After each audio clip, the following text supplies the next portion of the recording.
YouTube? Extra Thicc Games here, and real quick, I just want to get started by saying that if I manage to chug this whole beer through this duck, every single one of you watching has to subscribe. Or if you're already subscribed, I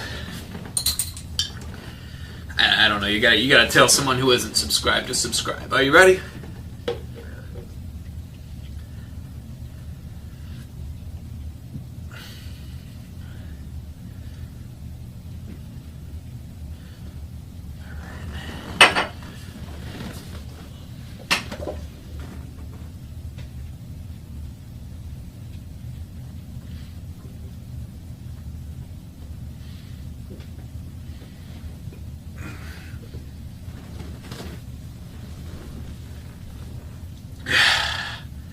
Y'all gotta subscribe. Alright, but for real, I do want to wish everybody a happy new year.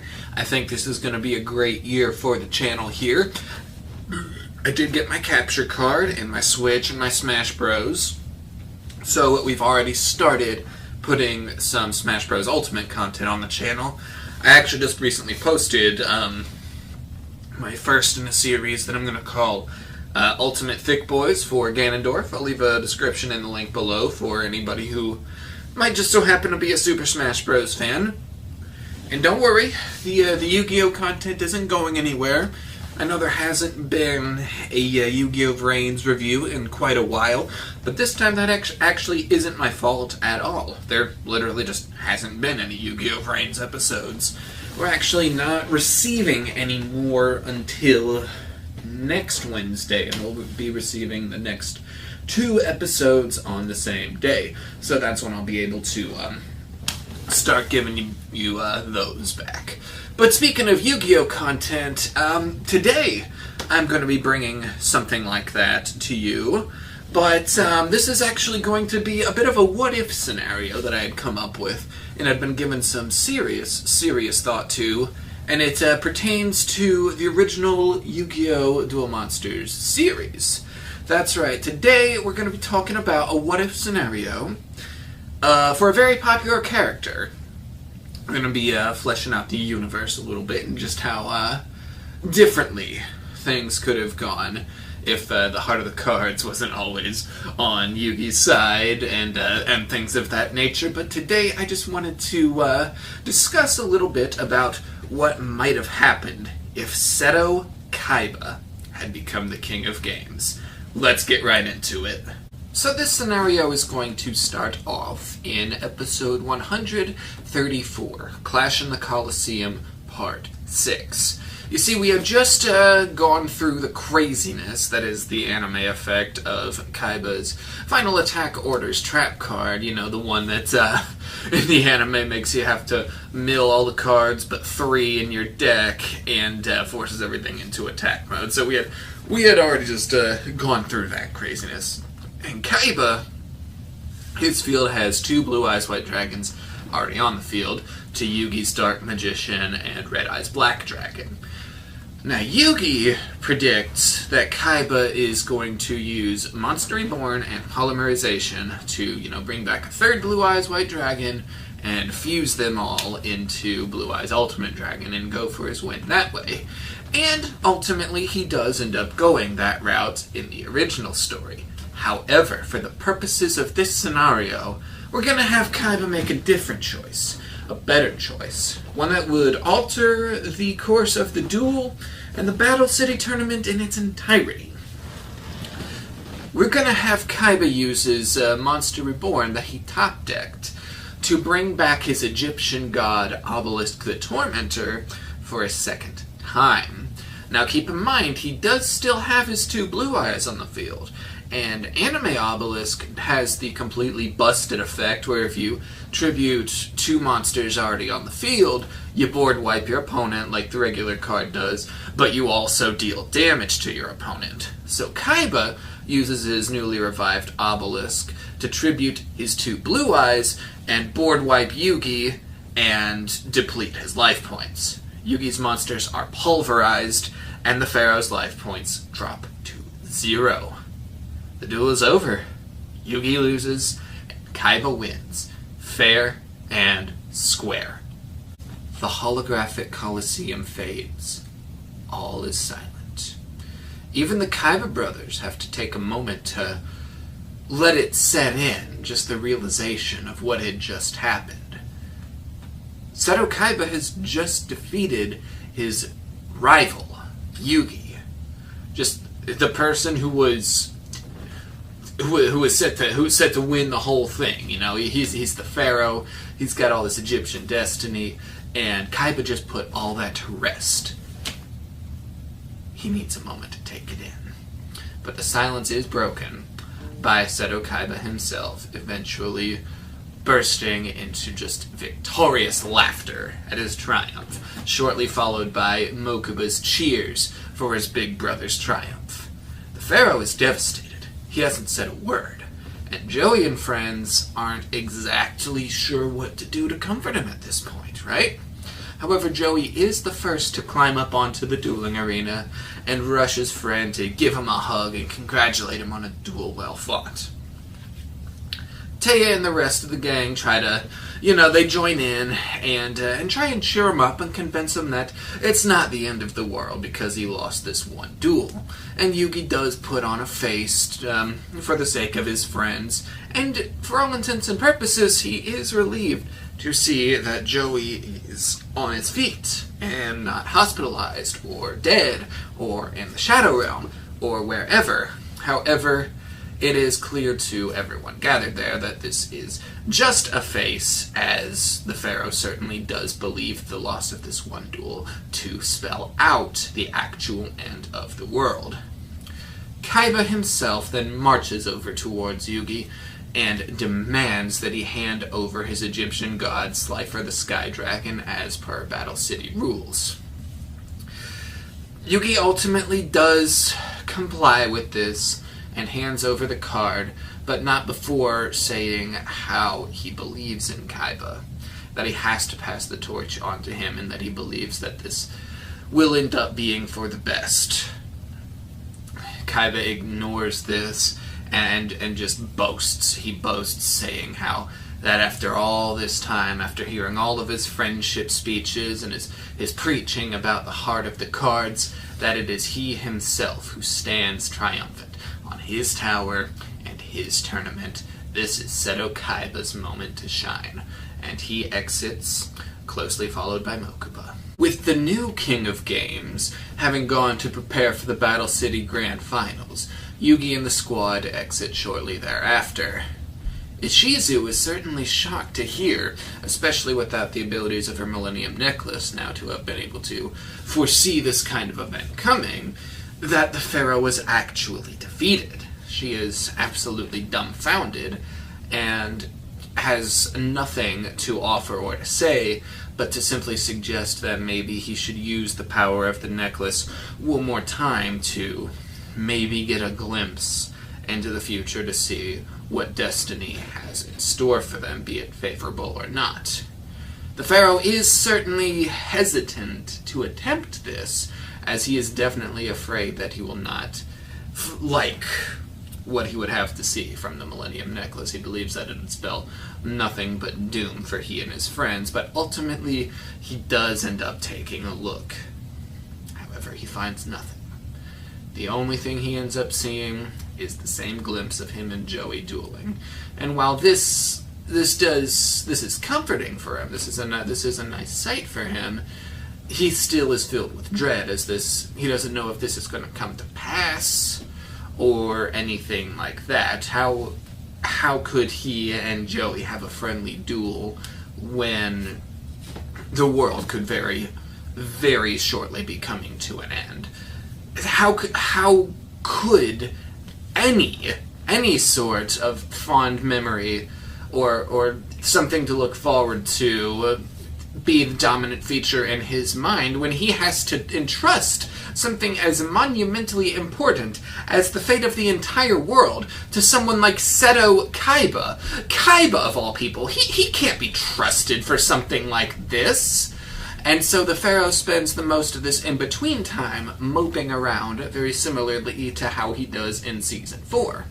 And just like in Season 4, it is Joey Wheeler who comes along and quite literally smacks some sense into the Pharaoh. Joey absolutely berates the Pharaoh for the way he's behaving.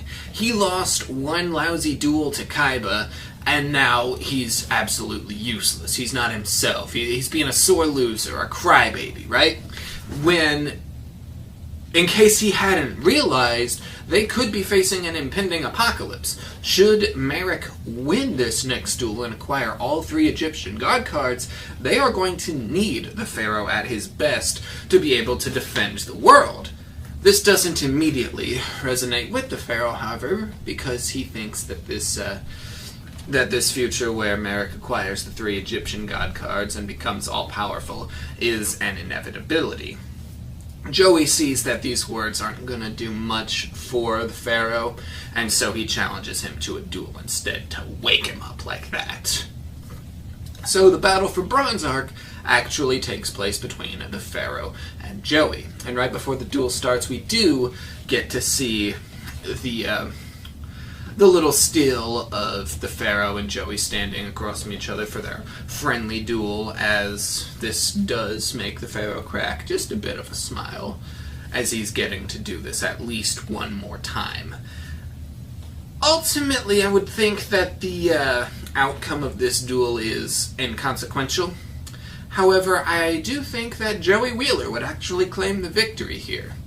It's implied that he wins the duel against the Pharaoh at the end of the arc. We didn't get to see anything about that duel, but he does claim that he still needs to win his red eyes back, and he does have his red eyes at the end of that arc. So it's implied that Joey wins there, and the Pharaoh is still too out of it, still too consumed by despair. He's not on his game, and someone who duels as aggressively as Joey would capitalize on that, and just not give him the opportunity to get one of his Heart of the Cards come from behind victories. So Joey ends up taking this win. However, this second consecutive loss is exactly what the Pharaoh may have needed, and it's none other than little Yugi Moto inside the Millennium Puzzle communicating with him that tells him this. So he lost another duel. Has anything changed? Maybe losing these duels every now and then isn't so bad. Maybe it's good for their ego, right? Everyone's got to lose from time to time. It proves that there are other capable duelists out there, that the fate of the world doesn't always have to be a burden on their shoulders, right? And the Pharaoh likes the sound of this, but he initially protests, saying that's all well and good for, their duel with Joey, but the duel with Kaiba, They needed to win that. They needed to win that so that they could duel Merrick and save the world. Yugi simply tells him that at this point he has to honor what he said on top of the Kaiba Corp Tower. He simply just has to put his faith in Seto Kaiba at this point, that this is what fate has chosen for them. And as Shizu senses that this inner struggle is going on, right, between the two Yugis, and she steps in between. And she simply states that perhaps Seto Kaiba, with his ties to the past, has more of an influence on everyone's destiny than they might have ever realized to begin with. And the Pharaoh does have to admit that if anyone would be prepared for this upcoming duel, it would be Seto Kaiba. The man hasn't slept since the blimp departed in Season 2. He'd been staying up all night, every night basically, studying his opponent's decks, their cards, strategies, and especially Merrick's Winged Dragon of Ra Egyptian God card. If anyone's determined and has the preparations enough to take on this duel against Merrick, other than Yugi and the Pharaoh themselves, that would have to be Seto Kaiba. So the Pharaoh does agree to put his faith in Kaiba, for the most part, although he doesn't allow anyone else to realize that he's feeling this way. He does still worry that no matter how much preparation Kaiba's put into this duel, that nothing would prepare him for the shadow game that he is about to face. And it is now that time for the Battle City Grand Finals between Seto Kaiba and Marek Ishtar. Everyone makes their way to the top of the duel tower, right? And Marek, as they're shuffling the decks, begins to just laugh maniacally, boasting about how fate must be smiling upon him, as it delivered what he believes to be the weaker of the two opponents between Seto Kaiba and Yugimoto to him to defeat and acquire the 3 Egyptian god cards. However, Kaiba does not give in an inch to any of this. He shows absolutely no signs of fear, only determination. He's made it this far. He was able to not only best his own stepfather, but also now his rival. He only needs to beat one more opponent, get one more god card, claim one more victory, and he will have proved himself to the world. Seto Kaiba is prepared. Now Marek tries to begin by creating a shadow game. The one from in the series, where as the user's life points decrease, a loved one's body part begins to be lost to the darkness, the one that he used against the Pharaoh and Yugi themselves. And he tries to use the Millennium Rod to capture Mokuba in this deadly snare. However, to his shock, the Millennium Rod refuses to obey and does not create the shadow game at all. Marek is absolutely astonished that this Millennium item continues to disobey him like this. Now, the Pharaoh and Ishizu know immediately that the Millennium Rod is behaving this way due to Kaiba's ties to it in the past.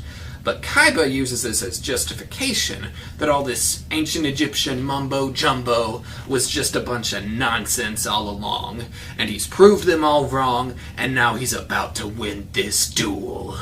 Marek still takes the first move, and plays it as he would have in the original series, summoning his vampiric leech and using its effect to wage a minor direct attack, but more importantly being able to discard the Winged Dragon of Ra to the graveyard before setting a single card face down. Now Kaiba begins his move very simply just by summoning X-Head Cannon. Simple move, but he uses it to attack the Vampiric Leech and deal a little bit of damage. This does impact things slightly, because it forces Marek somewhat on the defensive, right? You see, when he made this move against the Pharaoh counteracted with Queen's Knight, albeit weaker attack, kind of 4-star monster, which let Marek counterattack with a monster like Jirigato, and it ended up being kind of an even trade-off. However, in Marek's deck, he simply doesn't have a 4-star monster that can match up to X-Head Cannon, so he's forced to put that Jirigato in defense mode and put 2 more cards face down. He's on the defensive this turn, and Kaiba just absolutely runs with this and uses his X-Head Cannon to demolish Jirigato. However, still during Kaiba's turn, Marek does activate his left arm offering trap card, a card that lets him sacrifice his entire hand to add Monster Reborn from his deck to his hand. However, Kaiba saw this coming and was absolutely ready for it. He activates his spell card Virus Cannon, the one that he used in his duel against Ishizu.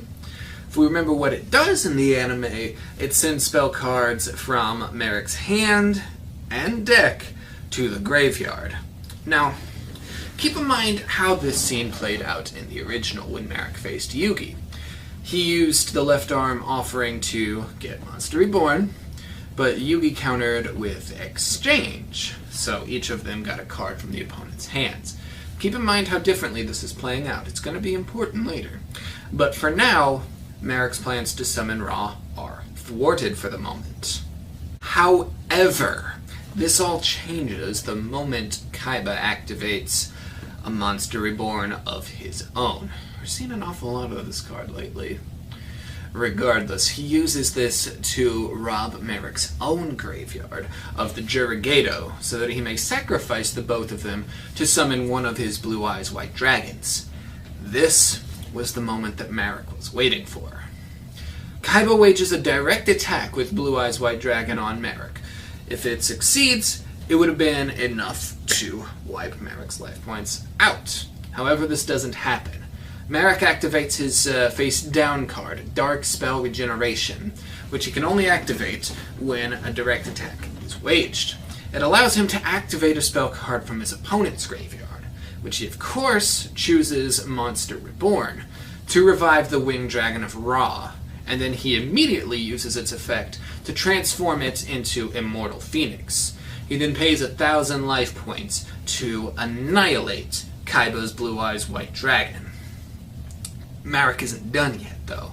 He activates his last face-down card, Zombie's Jewel, which allows him to take the Monster Reborn from Kaiba's graveyard and add it to his own hand, setting himself up for the next turn, leaving Kaiba with nothing to do but put a single face-down card on the field before ending his turn. Marek begins this turn by boasting that this is going to be the final turn, and that the great Seto Kaiba has gone down with a pathetic whimper. He activates the Monster Reborn from his hand to revive the Winged Dragon of Ra once more, and immediately activates its effect of point-to-point transfer, raising the dragon's attack points up to 2699, as he had taken some previous damage from Kaiba's attack with Exit Cannon. He then normal summons Dralago. Just any monster at this point will do, but Dralago has enough attack points to make this overkill. And he tributes it to add its 1,600 attack points to Ra's attack points, giving it a grand total of 4,299, more than enough to wipe Kaiba out. And Marek directs a direct attack at Kaiba's life points, but is met with nothing but a smirk in response from Seto Kaiba. Kaiba agrees with him that yes, this is the last turn, just not in the way that you would have hoped. Kaiba then reveals his face-down card to be Fiend Sanctuary, the spell card that he would have given to Yugi had he been the one to duel Marek. However, it is now in the hands of its proper and rightful owner. The spell card summons a token, which has the very special ability to make the opponent take any battle damage the controller would have taken. Now remember, the only way Marek got out of this in his duel with Yugi was because of the exchange card that Yugi had played, allowing Marek to take Defusion from Yugi's hand. Kaiba gave him no such charities in this duel. Marek and his Winged Dragon of Ra run right into this and are ultimately defeated by it. Yami Marek is not destroyed by this attack, as he would have been should this have been a shadow game. However, he is severely weakened by the defeat, and as Marek is wailing in pain and defeat, the Pharaoh seizes this opportunity to perform a mind crush on him with his Millennium Puzzle, vanquishing Marek's evil half and freeing his good half, which collapses onto the duel platform unconscious. Kaiba, ignoring what had just happened with the Pharaoh and Marek, walks over to the comatose Marek and retrieves his Egyptian god card, the Winged Dragon of Ra, from the fallen opponent. He is crowned the Battle City Champion and the King of Games, now possessing all 3 Egyptian god cards. And I think that's where we're going to leave it for this part. Let me know what you think of this little twist on the series. If you would like for me to, continue the series into, say, the Waking the Dragons arc, or the Dawn of the Duel arc, or anything like that, let me know what you think. Or if you have any other kind of what-if ideas, be sure to let me know. And I just might turn them into another series, just like this one. But this was a whole lot of fun, and I really enjoyed the whole what-if concept, right? This was a good time, and I hope you enjoyed it as much as I did. And be sure to subscribe, like the video if you enjoyed it, and above all else, stay thick. Extra thick!